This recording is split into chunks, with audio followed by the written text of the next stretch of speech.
Taïba Niassène qui se prépare également à célébrer cette nuit la naissance de Cheikh Ibrahima Niass d'Ibaye. À Taïba Niassène, lieu de naissance de l'imam de la Faïda Tidjania en 1900. Cette localité tire sa célébrité de Cheikh Ibrahima Niass dans sa résidence. Vous allez le voir, on y trouve des objets rares de Baye Niass précieusement à conserver. Salut Sek. Un édifice presque centenaire, mais toujours rayonnant. Hérité de son père, El Hadj Abdoulaye Niass El Kabir, cette demeure de Cheikh al-Islam El Hadj Ibrahima Niass est un lieu de recueillement et d'adoration. Taïba Niassène a été fondé par El Hadj Abdoulaye Niass El Kabir, le père de Baye Niass. Mais le colon ne voulait pas qu'il réside dans cette zone. C'est pourquoi il était obligé d'aller en exil en Gambie 2 fois. Baye Niass est né ici avant le deuxième départ en exil en Gambie de son père.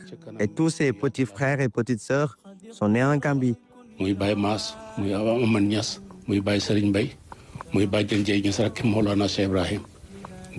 Considérée comme un musée, cette bâtisse abrite la chambre à coucher de Baye Niass ainsi quelques-uns de ses objets rares précieusement conservés. Taïba Niassène, berceau de l'imam de la Faïda Tidjania au tournant du XXe siècle, s'étend dans cette concession proche d'un baobab sacré, aujourd'hui disparu sous le poids des ans. Ce lieu de recueillement a été aménagé pour préserver toute la dimension sacrée du site.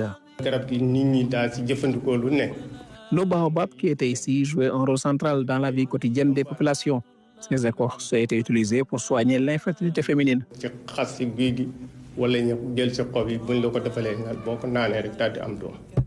Avec ça, elle n'a pas pu résister.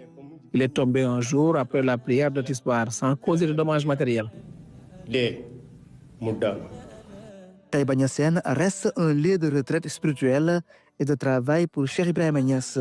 Dans cette cité, la formation des disciples et le développement des activités agricoles étaient ses principales préoccupations. Cheikh Ibrahima Niass avait initié un projet agricole. Il avait réussi à trouver un titre foncier pour Taïba Niassène qui tournait autour de 602 hectares. Il avait acheté des tracteurs, des machines et autres matériels agricoles pour initier les populations à l'agriculture. À sa disparition, son fils aîné, El Hadj Abdoulaye Niass, perpétua son œuvre. Deuxième khalife général de la Faïda Tidjania, il contribua aussi à la modernisation de Taïba Niassène. El Hadj Abdoulaye Ibrahima Niass a participé au développement de Taïba Niassène. Il a permis à cette cité de disposer de l'électricité, des infrastructures routières, entre autres. C'est lui qui a continué les travaux du forage de Taïba Niassène entamés par son père. Il avait un grand projet agricole en aménageant 50 hectares pour le maraîchage avec un système goutte à goutte.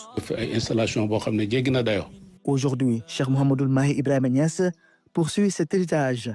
Par le projet Tolubaye, des centaines d'hectares sont exploités pour dynamiser le développement agricole local.